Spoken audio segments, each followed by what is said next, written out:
오랜 강정정수장 유충 사태가 불거지면서 제주 먹는 물에 대한 불안감이 높아진 해였습니다. 제주 생명수인 지하수 수질에도 문제가 나타나면서 바다 생태계에도 악영향을 미치고 있습니다. JIBS 10대 뉴스 6번째 순서로 제주물의 위기 상황을 김동은 기자가 짚어봤습니다. 수심 8m 바닷속으로 들어가 봤습니다. 앞이 제대로 보이지 않을 정도로 거대한 물이 뿜어져 나옵니다. 육상에서 함양된 지하수가 바다 속에서 용출되는 해저 용천수입니다. 지금 이쪽 현장은 용출수가 되게 여러 군데에서 한꺼번에 많이 용출되는데 이런 광경은 저희가 쉽게 볼 수 없는 그런 광경입니다.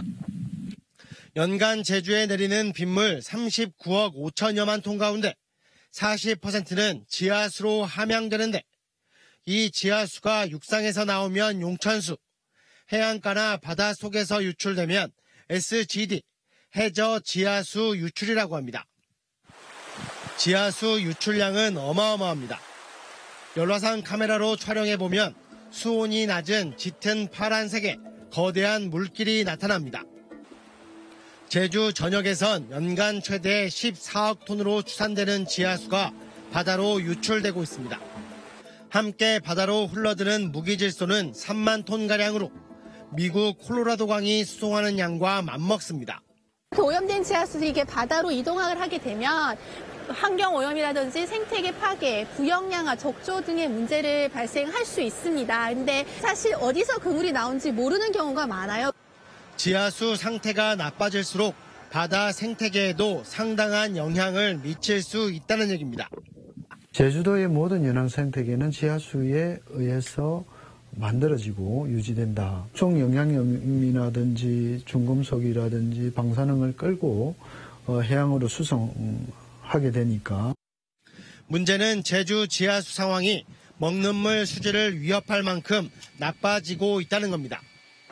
이 정수장은 그동안 별다른 정수처리 시설 없이 운영해왔습니다.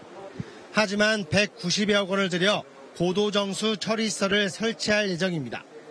지난 2017년부터 간헐적으로 총대장균이 확인되고 있기 때문입니다.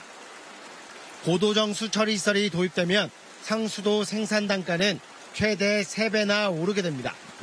일부 지역의 광역상수원은 이미 수질이 악화되고 있습니다. 광역상수원 반경 2km 상류지역 토지는 60%가량이 도심지나 농업지역이고 잠재적인 오염원도 1,600여 곳이나 돼 오염에 취약합니다. 강정 정수장 유충 사태를 거치면서도 상수원 보호구역 관리 방안은 부족하기만 합니다. 농경지라든지 가축 분뇨로 오염됐을 경우에 나타날 수 있는 그 관계 선상에 나타나서 일부 광역상수도 인근 지하수 관정에서는 이러한 인위적인 오염 영향이 나타나고 있다고 할 수 있습니다. 전문가들은 지하수 수질 평가 프로그램을 도입하고 선제적인 관리 방안도 마련할 것을 주문하고 있습니다. 지하수를 상수 원수로 쓰니까 지하수의 원수의 수질을 궁극적으로 좀 관리하는 정책이 가장 핵심적으로 중요하지 않느냐. 앞으로 어떨 것이냐를 전망하고 그 전망에 근거해서 그것들을 재평가할 필요는 있다 하는 거죠. 제주 지하수는 무한한 자원이 아닙니다. 앞으로 수질 관리에 조금이라도 관심을 갖지 않는다면 손을 쓸 수조차 없을지도 모른다는 경고를 잊지 말아야 할 시점입니다. JIBS 김동훈입니다.